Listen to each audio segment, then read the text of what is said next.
Hello, everyone, and welcome back to another episode of the Bridging Impact Podcast, the podcast that is passing wisdom to the next generation of athletes, coaches, and parents to transform leaders on and off the court. And in today's episode, our guest is Mike Lahoud. Mike has a ton of experience in coaching baseball and also in administration, but now he is taking the opportunity and the time to work for Scouts Report to help players make the next level. And in our conversation today, it's a great episode. Even if your player doesn't play baseball, I know we focus a lot on basketball here on the Bridging Impact Podcast, but it's really insightful into understanding what it really takes to get to the next level and what coaches are looking for. So without further ado, let's dive in. Hello and welcome to the Bridging Impact Podcast, Mike. I'm thrilled to have our conversation today. That's really all the running theme is all about for the kids. And you've had, numerous different roles, whether it was in between the lines as a coach and now, in the administration department, working with the masses of players and really helping them get to that next level, get that education through the game of baseball. So welcome to the show. Thank you. I appreciate it, Justin. Awesome. Well, let's dive right in. I'd love for you to share with, the audience, what kind of impact the game of baseball has made on you. Well, I'm going to probably hit you with a corny cliche, but it really plays out for me as truth. Baseball is outside of my family. It's life for me, and I'm fortunate enough for my family enjoys it as well as I do, and they're involved and they support me, and it's very important. But, I've been involved in baseball for well over 30 years from a player, actually well over 30 years, from a player, to coaching, instructing, managing, helping kids get recruited, and from the lowest level to the highest levels. And, so I live and breathe baseball and everything that comes with it that can help a kid or young men reach their aspirations, have aspirations, and then reach them. Everything is built. Everything I've ever been involved with has come back to that. I love that. Yeah. So talking about aspirations, right, and really helping kids achieve that next level, it's so challenging, right? Like we were just talking about this before we hit record about kind of what's going on in the portal world. For those parents and even coaches that are listening, can you explain a little bit of what's going on with the scouting and the portals and transfers and making it even more challenging for players to receive scholarships at the next level? Yeah, absolutely. The main two things that we look at from our aspect in what we do is first of all, you have to identify, you have to be out there and see what's going on. So for me, the majority of guys that play or young men that play baseball or even families, because it's a family thing. If it's not a family commitment, family sacrifice, the end game is going to be difficult to achieve. So for those types of people, where do they go? The showcases, but the majority of them go to tournaments, and the tournaments, they have delivered. I'm not knocking anybody, but things have changed since COVID. They promise, a good attendance of scouts. When you go there, you're paying for that. The team, the travel ball team, or even a high school team, if they're doing that kind of stuff, in the spring, they're paying for that money to have that type of exposure. And what has happened since COVID, with everyone getting fifth year in college, the transfer portal is bloated, literally. It's probably more kids in there. Well, it is more kids in there than there ever been. So what has happened is it has stunted the growth of the high school player as far as exposure, because a lot of the scouts are not showing up at these events anymore because they're going to watch the portal kids play. And that's just one aspect of it. That's one of the things that we focused on. So where kids might go to an event, let's just say in Georgia, because that's always been a big place for everyone to go, especially since Lake Point opened, there might be, 10, 15, 20, maybe even 30 on a good weekend, walking around, looking at people they already have penciled in and then trying to find someone that, an unexpected. They're not there in those numbers anymore, or they don't come for the whole weekend, so it's limited that exposure for the high school team, which in turn is limited the opportunities that might be taken up by the portal kids. So, and then the same with the let's call them showcase events. I don't like the word showcase, but that's what everybody relates to. The same type of thing is happening there, and the cost of due to cost of living and expenses, but the cost of events are going up. and the return on that investment by the parent and even the travel team. Parent, obviously, if it's just an event, a showcase event, it's not there because the scouts just can't. The travel budgets have been pinched. The allotment of time to travel has been pinched. So there's a lot of things that have happened that hurt these young kids coming out of high school, and even these graduating JUCO kids who try to jump into something their junior year. Those opportunities are being limited. So it's difficult out there, and the dynamics have changed. And that's really the big difference. Yeah, it does sound like the dynamics have changed, and the opportunities of, like, the exposure pre-pandemic, right? When we wanted to get there, you wanted to have scouts in the stands that, you paid for, but that return on investment isn't quite there anymore. And I'd love for you to share a little bit about Scouts Report and what you're involved in, and how you're hoping to, make sure that, kids are getting, like what we talked about, a good bang for their buck, because, right, we're still going to showcases, we're still doing the same thing, but that return on investment isn't quite the same. And it's a big family commitment, as you had mentioned earlier. And I'd just love to learn a little bit more about that. Yeah, and I just want to preface it by saying I'm not saying anybody in these spaces, the showcases or the travel tournaments are doing anything wrong. There's not a hustle going on. It is what it is. The scouts are doing the best they can. It's just the conditions and the dynamics have changed. The same amount of effort being put forth. And look, and I was on that side too. I had travel teams, as you well know, and the same amount of effort was being put forward by everybody with the same type of goodwill towards the kids, and the results, just for some of the reasons and then more that we just spoke about, they haven't been able to be achieved. And so what I did was I decided to get out of, as you mentioned coming in your intro, from between the lines, and try to step back and be an organizer of events, and maybe help the kids in mass. Because travel budget, that's another thing we didn't touch upon.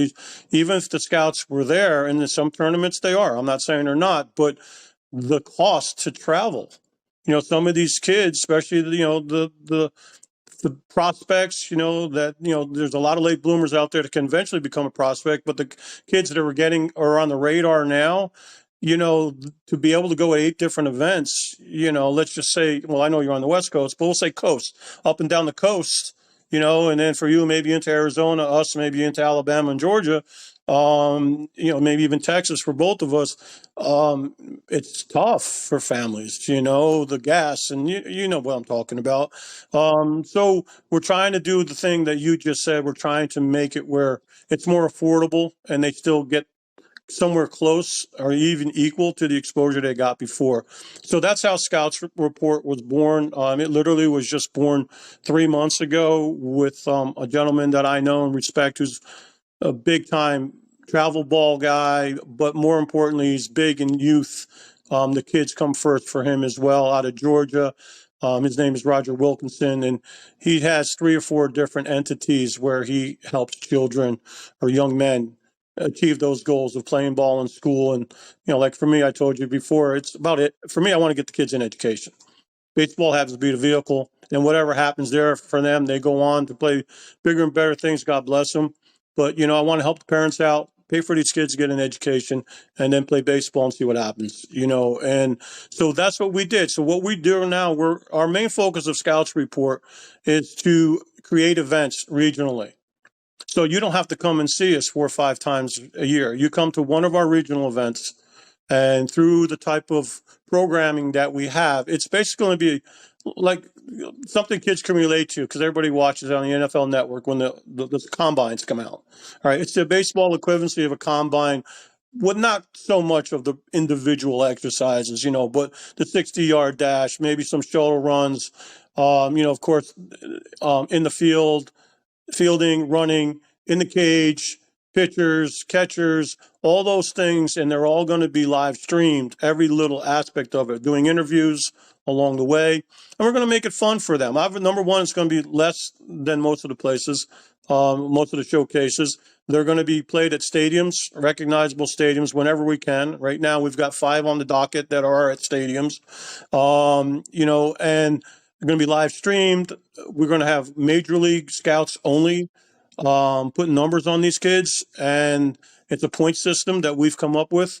And kids are going to create points through each one of the regional events.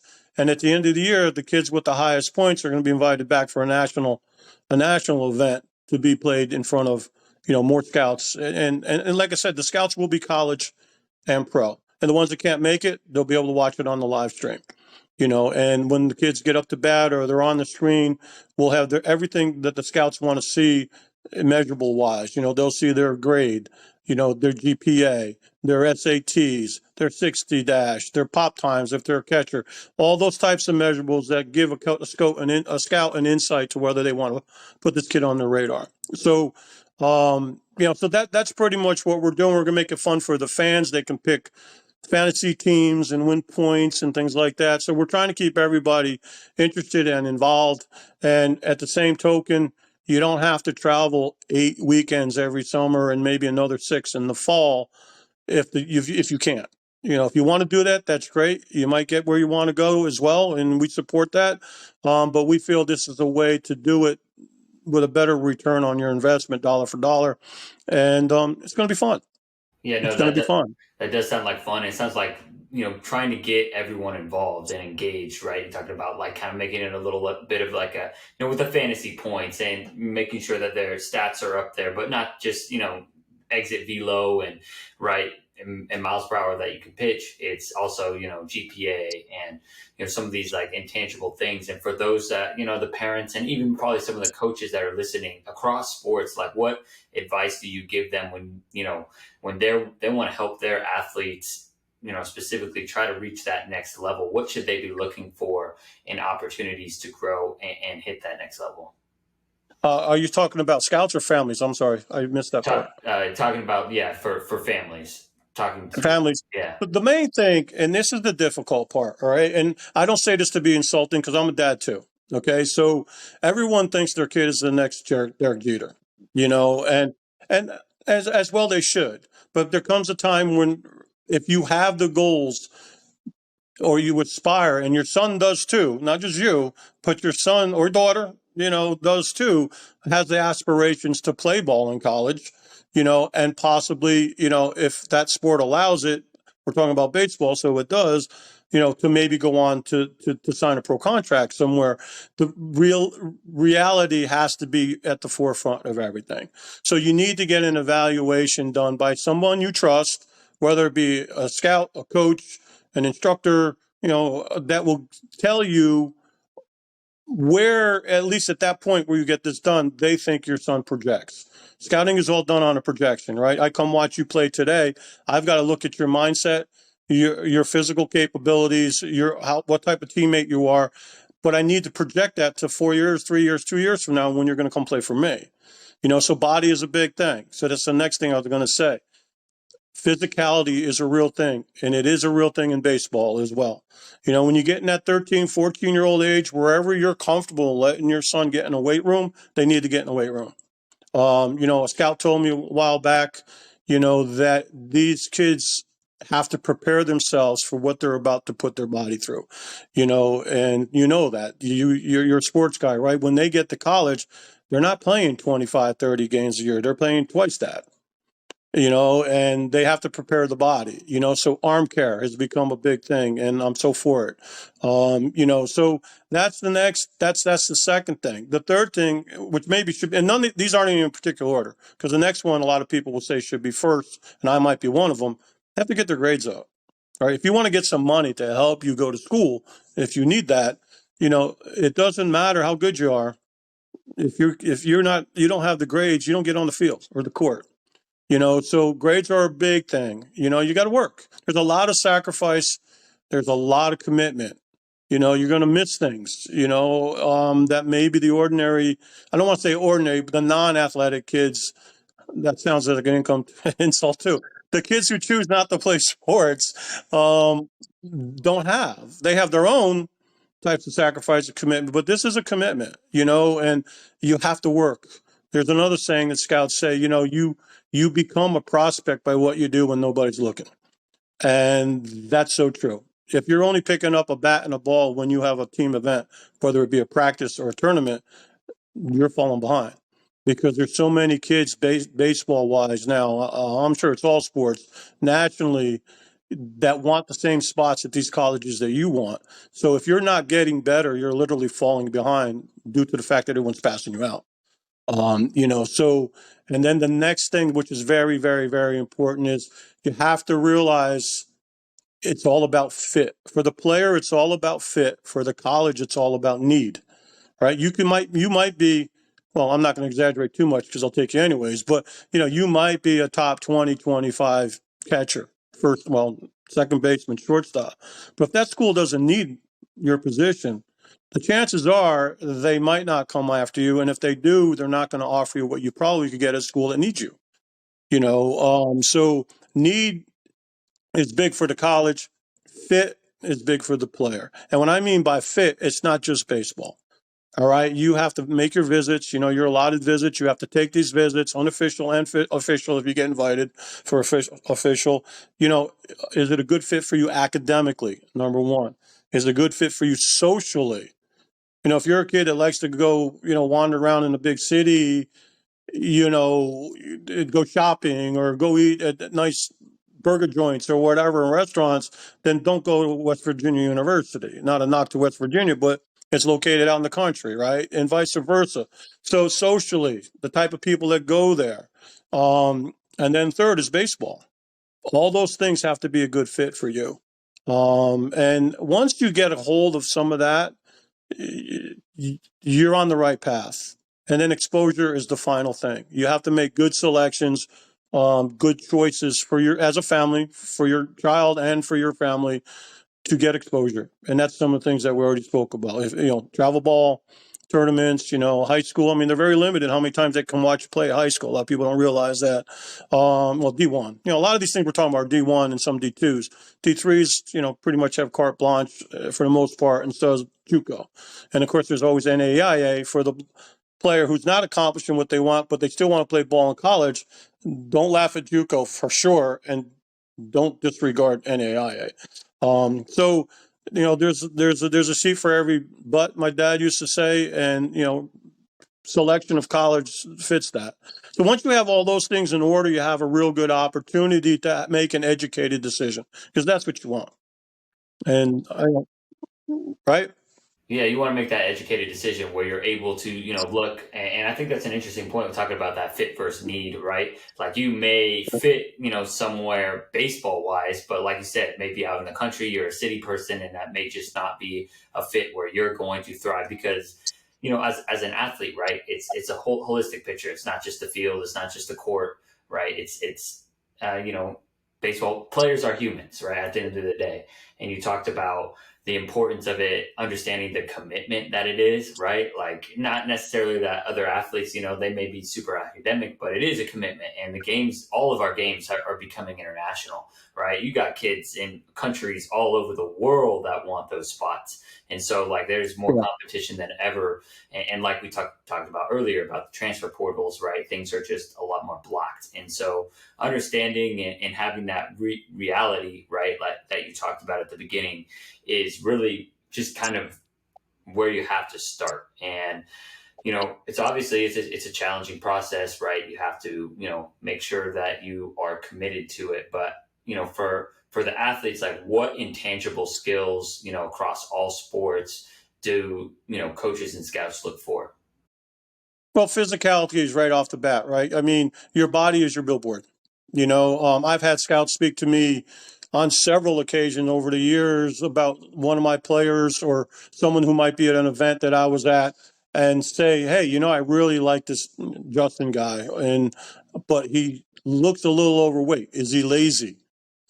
And I said, no, actually he's not. He's just having a hard time dropping it, but he needs help with his diet, and we're working on that. Oh, all right. So physicality is everything. Remember, your body is your billboard. Another thing that the kids have to realize too, you never know, wherever you're playing, there's a good chance that someone's watching you for the very first time. So good habits, having your uniform clean, matching socks, looking like you're part of the team and not trying to stand out. Those type of things are very, very important. I've had scouts come into a game, coming to watch a kid that they planned on coming and watching. Mike, we're coming to watch Justin this weekend. Can you make sure he's in the lineup at your 8:30 game? Absolutely. He's in the 8:30 game. And then Justin's in the outfield, not warming up correctly, yucking it up, talking about, hey, did you guys watch MTV last night? They leave. They don't even watch the game. Because culture is a big thing. They have an opportunity to make so many choices now. The field is big. If they're talking to your son who's a shortstop and he's 6'1" and he's 86, 5'7" across the diamond, barrels everything, is projected to be a middle lineup guy. Well, they're talking to probably at least 25, 30 more other ones just like him. You have to cast the big net just like the scouts do.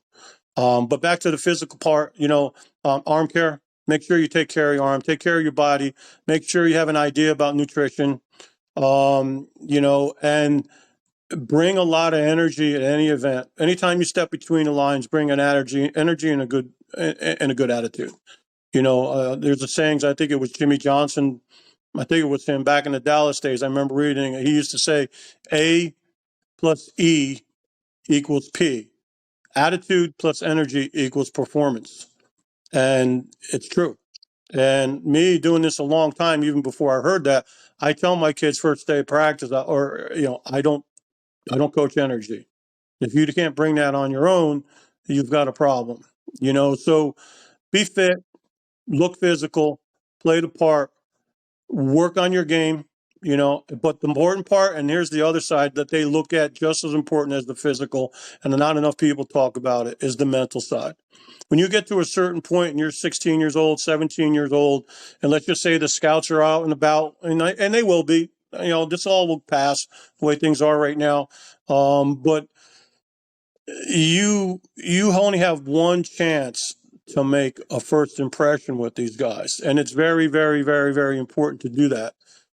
So make sure that your mindset is a good one. I always tell kids right off the bat, start with this one. Have a mindset that constantly challenges you without fear of failure. And you know what? It works. And then as they mature and they understand the game and they understand how all this works, they make slight adjustments that fit them. And so that's what they have to do. It's not easy. I mean, for 15, 16, 17-year-old kids and the parents of those kids to make this is a big life-changing decision. And we're asking these kids to do that. And I'm glad that the D1 board came out, baseball board anyways, came out with a new ruling. I think it comes in effect in July. Don't hold me to that because it just came out last couple of days, so I'm not totally versed on it. But it seems to me that the big impetus is no one can offer or sign a kid before August of their junior year. So now all these young kids, 14, 15, 16, could just enjoy the game, develop, and not worry about why I'm not being scouted, why I'm not being signed. So physical, all the attributes it takes to be a good baseball player, and mental. That's what's going to separate you from your peers. And last but not least, because I know you asked about the physical, good grades. You can get more money for my players that I've gotten a lot of scholarships for. When I had my travel teams, I got more academic money than I did baseball money in most instances. Then when you put the two together, you've got a nice situation financially for your parents. So. No, that's huge. Putting together the academic and the baseball, right? Being able to do sport. And so you talk about, you only get one time for a first impression and the mental side of performance for, how to stand out for, being scouted.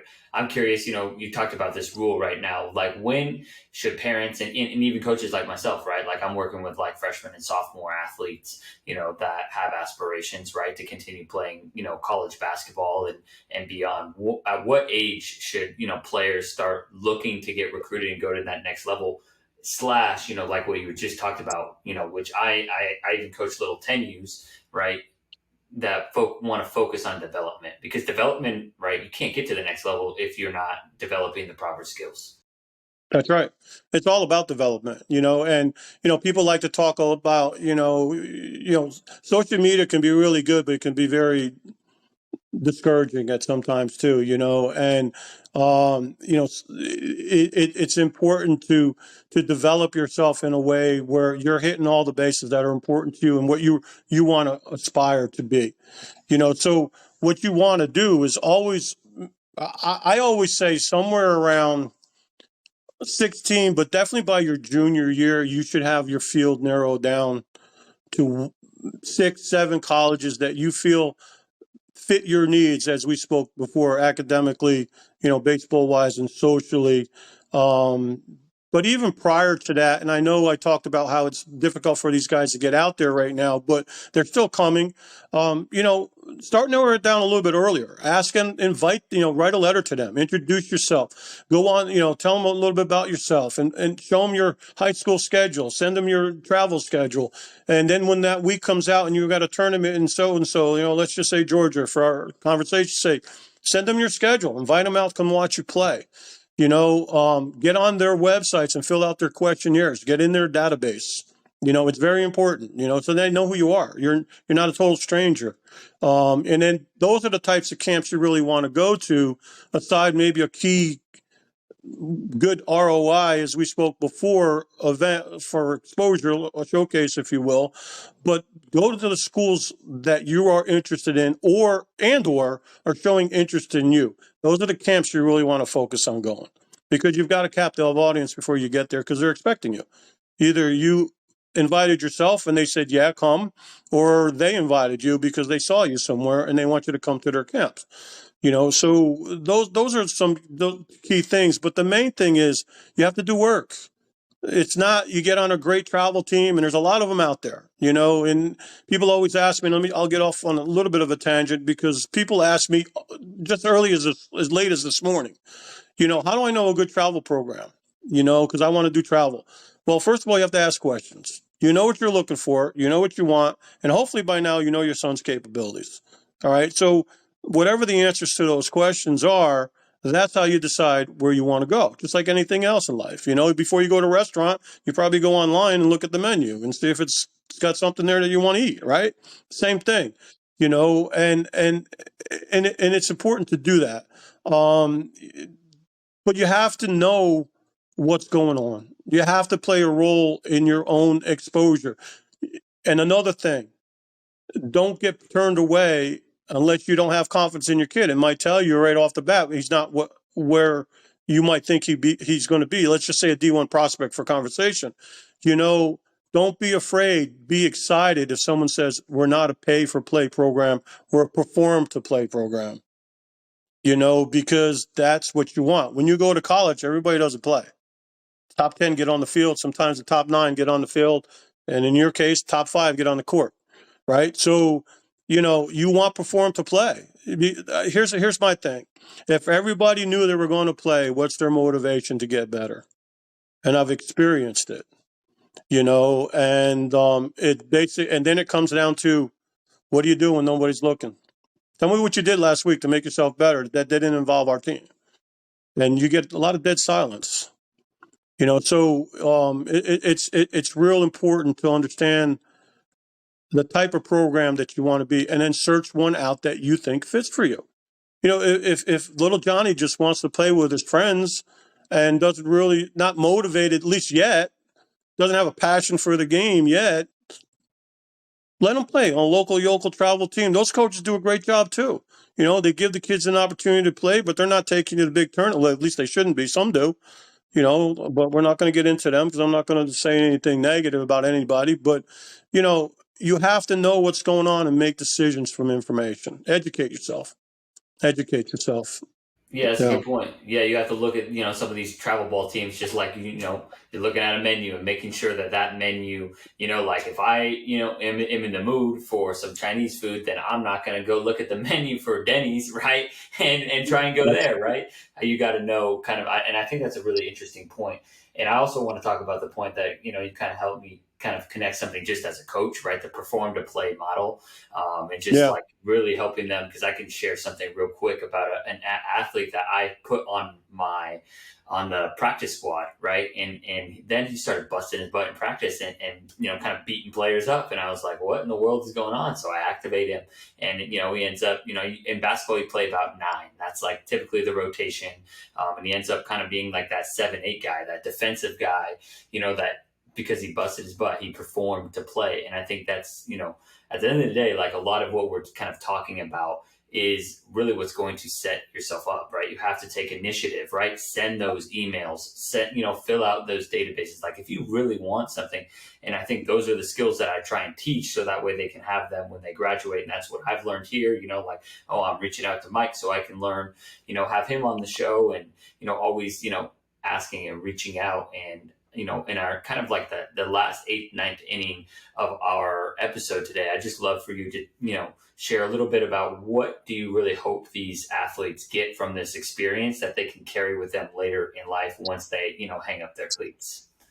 Well, my goal is always the development of the young athlete, right? That's always my goal, no matter what side of the lines I'm involved in. Understand what it takes to play at the next level. Understand the sacrifice. Understand the commitment, time, and for your parents, money. It does cost some money. People like to knock that online, but they're the same people that are charging $100 an hour to give hitting instructions. So, you got to know what you're listening to and understand and pay attention, and then understand the physical side of it. Get in shape, develop yourself. Don't team jump. That's another big thing that's not good, because a lot of people that team jump are because they're not getting what they want. Everyone thinks their kid should be playing shortstop and batting third, and that's not the case. When you get on some of these really good perform to play teams, you might be the 7th or 8th best player. And if you don't like that, then prove the coach wrong, because they will put you these good programs that I'm very aware of and that I participate with and in and against all my life.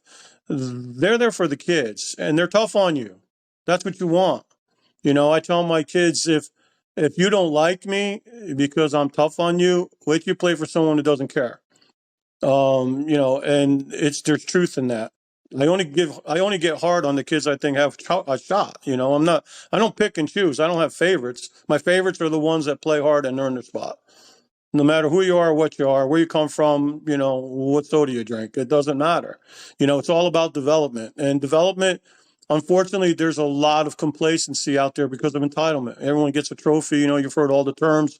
I think that's dangerous for the top level athlete, because, entitlement develops complacency, and complacency is kryptonite to development. And that's the main thing. Do what it takes. You have to do what it takes, but you have to know what you need to do. And there's different things to do as a freshman, sophomore, junior, seniors. There's different phases for you as an athlete in the recruiting process that you can help yourself, and make sure you're where you need to be to achieve what you want to do. And it's all about education. There's no magic potion. It just work hard. I always tell people it's amazing how lucky you get when you work hard. And that opportunity will come. That's another one. I'm a big cliche person because I'm a baseball guy. We're all cliches and nicknames, right? So, I always say my definition is of good luck is when hard work meets opportunity. And that's so true in the recruiting process. You got to work hard, wait for your opportunity, and go out and have fun. A lot of guys freeze up. I had a guy, he ended up signing with the Phillies, and I don't want to name his name because this might be embarrassing to him, but it's not. It's actually just how kids are at 16, 17-year-old. Big lefty, he was 90 plus, 6'5", 6'6". Wasn't even growing yet. He was 16, 17 years old.